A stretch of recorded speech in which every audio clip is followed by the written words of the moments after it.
Bonjour.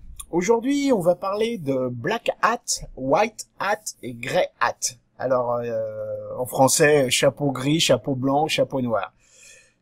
Qu'est-ce que c'est? Alors, en fait, les webmasters passent leur temps à essayer de contourner les règles, on va dire, des différents outils qui existent sur Internet.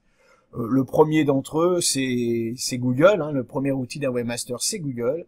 Et le premier travail d'un webmaster, c'est d'essayer de faire que son site soit bien placé pour qu'il ait un maximum de trafic et donc un maximum de business. Et pour que son site soit bien placé, il faut comprendre Google ou comprendre les failles de Google pour pouvoir tricher et pour pouvoir faire monter son site aléatoirement, enfin pas aléatoirement, mais artificiellement, pardon, dans les pages de résultats de recherche pour avoir un maximum de trafic. Donc en fait, on fait la même chose également avec les réseaux sociaux et avec différents outils. Donc, les webmasters se sont auto-classés en trois grandes familles de webmasters.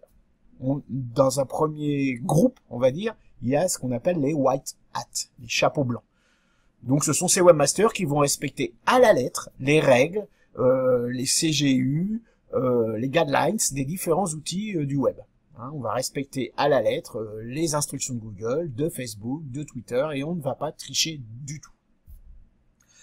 De l'autre côté, à l'opposé du white hat, vous avez le black hat. Donc là, le black hat, c'est exactement l'inverse. Tout est possible, tout est autorisé à partir du moment où il y a des résultats. C'est-à-dire que là, on va absolument plus faire attention aux lois, aux règles, même pas aux lois en vigueur dans les pays. C'est vraiment, on détourne un max tout le système pour essayer de récupérer du cash le plus possible. Alors, je mettrai pas personnellement dans le groupe des black hats tout ce qui est pirate, les gens qui font du phishing, etc., etc. Là, on est dans de la malhonnêteté, dans de la truanderie, dans du vol, dans de l'escroquerie. Les black hats ne sont pas forcément des escrocs.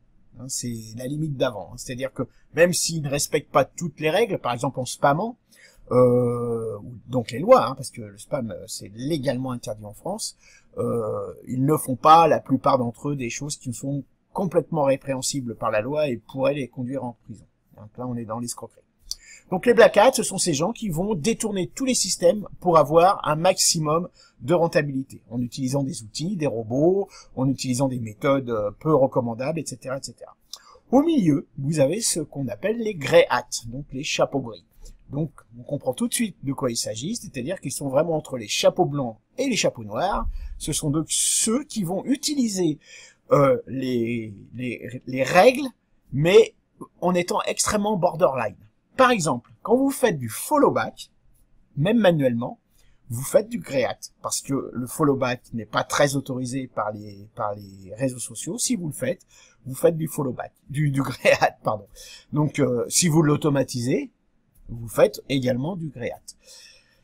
Le chapeau gris va être borderline par rapport aux règles des outils, mais ne dépassera jamais la limite de la loi.